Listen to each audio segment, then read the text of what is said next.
Que le nom du Seigneur soit béni. C'est encore avec vous le pasteur Rémi Martin. Aujourd'hui, nous allons parler de paix. Pour cela, nous allons prendre dans la Bible le livre de Matthieu 5, verset 9, version 8 suivant.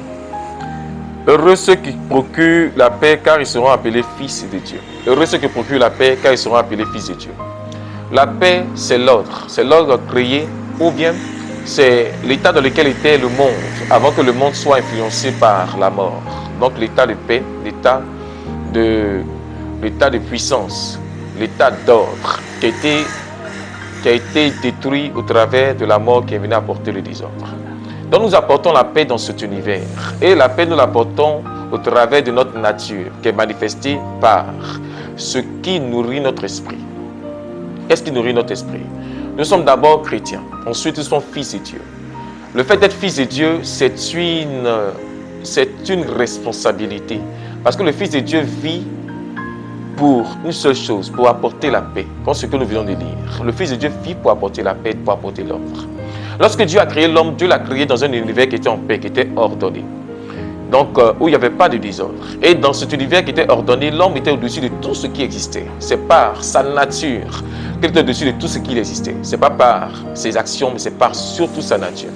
Et sa nature créait les conditions qu'il fallait afin que l'homme puisse dominer, donc agir naturellement selon les ordonnances et les mandats de tout ce qui existe. Parce que tout ce qui existe était fait pour l'homme et l'homme était fait pour ce qui existe parce que l'homme était fait pour dominer cet environnement. Et cet univers dans lequel l'homme était un univers qui a été corrompu par la mort. La mort venait apporter le désordre. Ensuite, Jésus-Christ, par sa grâce, a réalisé ce qu'il fallait en apportant l'ordre par son prix payé à la croix, par son sacrifice, surtout par sa vie qu'il a donnée et par le Saint-Esprit qui est venu nous conduire dans toute la vérité. Le Seigneur Jésus-Christ vient nous appeler, nous donne son esprit afin que par cet esprit nous puissions apporter l'ordre. Donc il nous donne tout ce qu'il faut afin que nous puissions apporter l'ordre.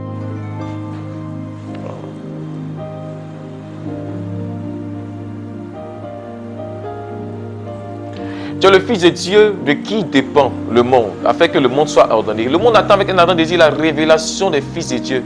Car cette révélation, cette nature qui doit être apportée, apportera l'ordre. Donc fera de sorte à ce que le monde puisse revenir à son état originel. Et c'est ce que Dieu veut faire au travers de toi. Lorsque le Seigneur te donne des mandats, te donne des ordonnances, afin qu'au travers de ces choses, tu puisses créer l'ordre. Donc l'état originel, l'état où le divin est maître, l'état où l'homme est maître dans l'environnement où il t'envoie, où il te donne de faire ce qu'il te dit. Donc Dieu crée au travers de toutes ces ordonnances, au travers du prix d'abord payé par Jésus-Christ, par le Saint-Esprit, crée tout ce qu'il faut afin que la nature, l'environnement puisse revenir à son état d'origine, qui est l'ordre, qui est la puissance, qui est la domination de l'homme. C'est ce pourquoi tu dois marcher dans la foi, mais pas faire des actes croyant être de foi. Parce qu'il y a des actes de foi que nous faisons croyant être la foi ou notre foi, ou croyant être la vérité. Pourtant, nous faisons des choses qui vont plus dans la religiosité. Parce que ce que Dieu te demande ici, c'est de faire ce pourquoi il t'a créé. Lorsque nous lisons la Bible dans le livre de Josué 1, verset 8, la Bible nous dit, Josué 1, verset 8 dit, que ce livre de la loi ne t'éloigne pas de lui, mais médite-le, apprends, découvre, fais tout pour comprendre et agis fidèlement selon ce qui est écrit. C'est ainsi qu'il t'a réussi dans tout ce qui te sera donné à faire. Tu as réussi dans toutes tes entreprises, dans tout ce que tu vas entreprendre. Ici, il y a une question fondamentale. Le livre de la loi. Le livre de la loi, ici, ce n'est pas la Bible. Le livre de la loi, c'est l'ordonnance que Dieu a donnée à Josué de manière précise, particulière. Cette ordonnance qui régit tous ses défis, ou qui régit sa vie, qui régit sa destinée. Cette ordonnance qui est liée à la raison pour laquelle Dieu l'a appelé. Et cette ordonnance, lorsque tu reçois cette ordonnance, tu la reçois. C'est vrai que la Bible devient un moteur, devient un moyen. Mais l'ordonnance que tu reçois au travers de ce que Dieu te dit, au travers de ce qu'il te dit par la Bible, au travers de ce qu'il te dit de manière particulière, au travers des mesures qu'il te donne, au travers des interdits, au travers de ce qu'il te dit en tant que promesse. Quand tu marches par ton appel, tu réussis dans toutes les voies. Parce que marcher dans son appel, c'est réaliser les choses pour lesquelles on est né. Donc, c'est marcher selon le chemin que Dieu a prévu d'avance pour nous. Amen, amen. Donc, quand tu marches selon ce que Dieu a prévu d'avance pour toi, tu es en train de marcher dans l'ordre et tu crées l'ordre autour de toi. Et cet ordre dit que tu es la domination qui vient soumettre toute autorité. Par cet ordre, toutes les promesses que Dieu t'a données se réalisent au travers de l'ordre que tu fais par la vie selon la paix. Tu as besoin de marcher selon cette paix que doit créer en toi par la considération de ce que tu es dans sa simplicité. Tu es un homme, tu as de la valeur. Tu es un homme, tu es un noir, tu es une blanche, tu es peut-être un chinois et tu as de la valeur. Tu es peut-être un asiatique, un européen, quelle que soit ta race, tu as de la valeur. Nous ne devons pas détruire le sens même de ce que nous sommes parce que nous voulons ressembler à quelqu'un d'autre. Celui qui ressemble, qui veut tout, par tous les moyens, ressembler à quelqu'un d'autre en train de déshonorer ce qu'il est. Donc, il est en train de dévaluer son appel. Il y a des personnes pour qui leur appel n'est pas grand. Donc, c'est l'appel de l'autre là qui est beaucoup plus important parce qu'apparemment, lui, il a réussi. Le fait que quelqu'un ait réussi ne veut pas dire qu'il est mieux que toi. Parce que chacun a son chemin, chacun a son temps. Tu ne dois jamais te mettre sous couvert d'un autre appel, sous couvert d'autres mandats. Marcher dans le mandat de quelqu'un d'autre. Et quand tu vas réussir dans ce mandat, tu vas te dire que c'est tellement tu as réussi. Non, ce n'est pas de la réussite. C'est du succès que tu as sur le chemin, mais en t'éloignant de ton véritable chemin. Donc tu perds. Tu dois apporter la paix par le bon sens, par le sens des responsabilités. Parce que lorsque Dieu t'établit en tant que père, fils, ou quelle que soit la responsabilité que tu as dans la société, il t'établit de sorte à ce que tu aies un apport à donner, afin que cette société puisse être ordonnée. Parce que la société, c'est une relation entre plusieurs entités, où chaque personne a ses devoirs, a ses responsabilités. Et lorsque chacun fait ce qu'il doit faire, le monde évolue, le monde reste en paix, le monde reste ordonné. Donc, tant que tu attends des autres, qu'ils fassent des choses, sans tout autant te préoccuper de ta responsabilité, tu crées un désordre. Parce que ta part n'est pas jouée. Donc, une femme qui est dans un foyer qui passe son temps à attendre de l'autre, son mari, ou un homme qui est dans un foyer qui passe son temps à attendre la responsabilité de sa femme ou du conjoint, sans toutefois se préoccuper de ce qu'il devrait faire, ou de faire ce qui va de sa responsabilité en train de créer des autres. Donc, lorsque nous marchons sans sens des responsabilités, lorsque nous marchons dans le déni des responsabilités ou dans le déni des choses qui nous incombent, on crée un désordre. Nous devons revenir aux choses fondamentales. Nous devons revenir aux responsabilités. Nous devons revenir à ce que nous concerne d'abord, afin de penser aux autres. En là, c'est bien intéressant de dire que telle église est différente, que telle personne prête ci, prête ça. On est sur les réseaux, on fait beaucoup de choses, on a beaucoup de commentaires à faire. Mais est-ce que nous-mêmes, en connaissance de cause, est-ce que nos responsabilités nous intéressent? Qu'est-ce que nous faisons dans ce monde? Quelle est notre responsabilité? Heureux ceux qui sont appelés fils de Dieu, car ils apporteront la paix. Pas car ils sauront la vérité et ils en feront des moyens de calomnie, mais car ils apporteront la paix. Parce que apporter la paix, il va de la responsabilité du Fils de Dieu. Apportons la paix. Est-ce que tu apportes la paix dans ta famille, dans ta région, dans ton pays? Quelle est la responsabilité qui t'incombe? Quelle est cette part qui apportera l'ordre que tu décris chaque jour? Peut-être tu décris un ordre social, peut-être tu décris un ordre ethnique, peut-être tu décris un ordre au niveau du groupement dans lequel tu es, ou tu décris un ordre dans ton entreprise, dans tes affaires. Mais cet ordre que tu décris, est-ce qu'il est seulement dû aux autres? Peut-être qu'il est dû aussi à toi, qui n'est pas responsable, qui ne fait pas ce qu'il devrait faire. Donc nous créons au travers du manque de responsabilité l'environnement nécessaire afin de créer un désordre dans toutes les choses qui attendent notre responsabilité, qui attendent nos devoirs, qui nous attendent. Le monde attend avec un ardent désir la révélation des fils de Dieu, qui est la paix. Et cet acte qui a posé la paix, cet acte-là, Dieu te le donne au travers des mandats, des ordonnances. On peut dire que nous avons des ordonnances qui sont citées dans la Bible, mais c'est faible. Parce que même ce que Dieu a dit à Josué, dans Josué 1, verset 8, il ne parlait pas de la Bible, il ne parlait pas seulement de la loi de manière précise en parlant des 10 commandements, dans l'Exode 20. Mais il parlait plutôt de ce que lui, il avait laissé comme héritage à Josué. Donc, des ordonnances qui vont avec leurs responsabilités. Parce que lorsqu'on parle de responsabilités, ce qui incombe, c'est le devoir, ce n'est pas d'abord le droit. Le droit vient en second. Le droit, c'est le devoir de l'autre. Le devoir, là, c'est pour toi. Mais le devoir de l'autre, c'est le droit. Donc si toi, tu as droit à des choses, et toi, tu ne fais pas tes devoirs parce que tu attends d'avoir droit à cette chose, que tu attends, finalement, tu finiras par détruire par ta part ce que tu as construit.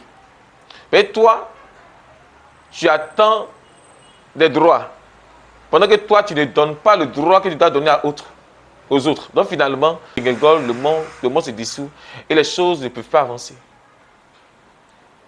On ne peut pas créer un monde dans lequel nous sommes toujours enclins à attendre des responsabilités ou à attendre des postes qui pour nous n'impliquent pas les responsabilités mais plutôt les droits.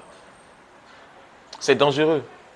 Aujourd'hui, dans nos environnements, lorsqu'on parle de mariage, lorsqu'on parle d'acquis, lorsqu'on parle même de beaucoup de choses comme des bénédictions, la bénédiction, c'est une responsabilité qui est donnée à des gens. Regardons la parabole des talents, c'est une responsabilité qui est donnée. Et cette responsabilité est donnée. Et ce qui incombe Dieu, ce n'est pas le droit. Ce n'est même pas le droit au talent. Ce qui incombe Dieu, c'est la responsabilité, c'est ce qui t'a confié. Qu'est-ce que tu as fait finalement? C'est ce qui va nous juger, c'est ce qui va nous condamner, c'est ce qui va nous libérer. Ça ne sera pas la personne qui devrait nous faire des choses. Le droit, notre droit, mais son droit est bafoué. Que toi, tu n'as pas fait les choses selon tes responsabilités ou ton devoir. Tu ne l'as pas fait. Tu te condamnes. C'est ce qui va te condamner, c'est ce qui va te libérer. Heureux le Fils de Dieu, car il apportera la paix. Donc, car il sera responsable. C'est une question de responsabilité. Quel est ce que Dieu attend que tu fasses dans l'environnement dans lequel tu es? C'est bien beau de te parler de t'appel, de dire que nous sommes prophètes, que nous avons des dons, nous avons des appels. C'est bien beau d'en parler. Mais dans tout ce que nous faisons comme activité, dans tout ce que nous faisons dans la vie, dans toutes ces choses-là, quelle est notre responsabilité? Est-ce que nous étions des personnes responsables? Ou est-ce que nous étions tellement dans l'attente qu'on a outrepassé notre responsabilité? Parfois, on attend tellement des autres qu'on ne fait rien finalement. Le monde attend avec un énorme désir la révélation des fils de Dieu. Ces gens responsables. Des gens qui seront même dans les domaines professionnels, dans les domaines séculiers et qui apporteront l'ordre dans leur entreprise parce qu'ils seront responsables. Ils apporteront l'ordre dans leur famille, dans leur pays parce qu'ils seront responsables. Il y a des gens qui nient toute forme de responsabilité vis-à-vis de leur pays. Et ils se disent que, étant chrétiens, étant des êtres spirituels, ils n'ont pas la responsabilité du civisme. D'autres le disent, hein. Ce n'est pas trop leur affaire. Quand on parle du civisme, comme à un moment il y a eu le coronavirus, et pendant cette époque où il y avait le coronavirus, il y avait un problème.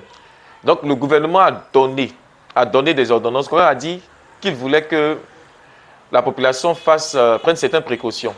Dans le port du masque, le port de la distanciation sociale, toutes ces choses.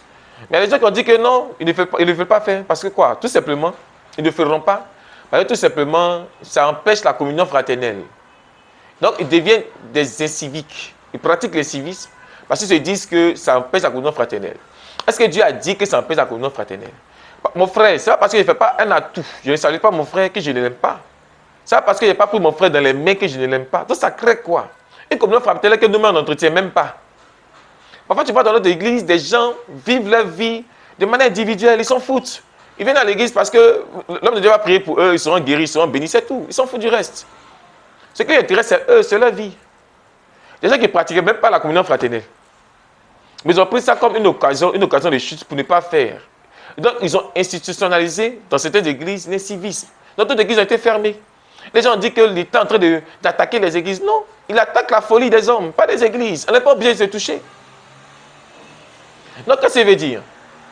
Nous sommes des personnes ayant des responsabilités dans toutes les sphères dans lesquelles nous sommes. Donc, que ta responsabilité n'est pas pour toi quelque chose d'important, quelque chose de primordial, tu vas toi-même créer les conditions pour échouer et pour rendre ce monde de plus en plus bizarre, de plus en plus corrompu, pour créer l'échec dans le monde. Donc, tu échoues en faisant échouer ton environnement, tout simplement parce que tu es irresponsable. Apportons la paix, quel que soit le lieu dans lequel nous sommes, apportons la paix. Apportons la paix. Tu dis que tu as des problèmes avec ton environnement parce que dans le voisinage, les gens n'arrivent pas à te comprendre. Ou des personnes prient et parfois ils parlent tellement fort quand ils prient. Ils parlent tellement fort qu'ils dérangent et les gens se plaignent. Les gens se plaignent. Ils ne font aucun effort. Et d'autres disent que, bon, laissez-moi adorer mon Dieu, laissez-moi prier mon Dieu. Donc ils gênent tout le monde. Et pour eux, ce n'est pas un problème.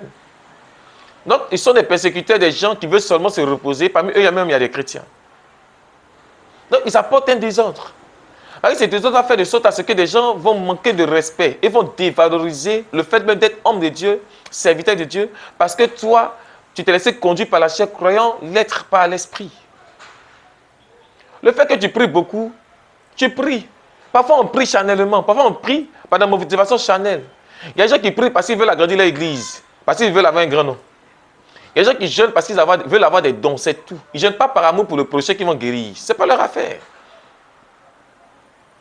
Il y a des personnes qui font des sacrifices, même au niveau de l'église, parce que pour eux, le plus important, là, c'est le nom qu'ils portent, c'est leur ministère. Ce n'est même pas l'homme, ce n'est pas l'âme, ce n'est même pas Dieu. Donc parfois, on construit un monde pour des raisons qui n'en valent pas la peine, pour des raisons égoïstes, et on met Dieu derrière. Tout cela parce qu'on manque du sens des responsabilités. Mais elle est tellement concentrée sur ce que nous allons recevoir en retour, que finalement, on perd de vue nos objectifs, nos responsabilités. Que le Seigneur vous bénisse. Aujourd'hui, je vais parler des responsabilités parce que c'est très important. Nous avons des devoirs au niveau de nos États, nos différents États, nos familles et tout ce qui nous concerne. Nous avons des responsabilités énormes. Lorsque dans des gouvernements ou dans des États, il y a des complications et des désordres, c'est parce que chacun n'est pas à sa place. Et cette place, elle existe au regard des responsabilités, pas des droits. Le droit vient après les responsabilités, après le devoir. Dieu peut t'appeler à être député, à être un homme politique, à être un homme d'affaires, à être quelqu'un qui va évoluer dans le domaine du sacerdoce ou autre. Mais que soit ton appel, sois un homme de responsabilité. Sois responsable, sois un bon père, sois une bonne mère. Sois un bon frère, sois une bonne personne, sois un bon citoyen. Toutes ces choses vont participer à ton progrès, à ton développement et à l'accomplissement de la volonté de Dieu dans le monde. Que Dieu vous bénisse. Ma volonté pour vous, c'est que vous soyez prospères. Je veux que vous soyez prospères, que vous puissiez prospérer à tous égards. Mais la prospérité sans responsabilité, elle est bancale. Parce qu'on n'apportera que le désordre, on créera que le désordre au lieu de créer l'ordre. Parce que d'autres personnes ont des moyens, d'autres ont beaucoup de moyens, et même font des œuvres caritatives. Mais aujourd'hui, le monde va de mal en pire malgré la richesse de ce monde.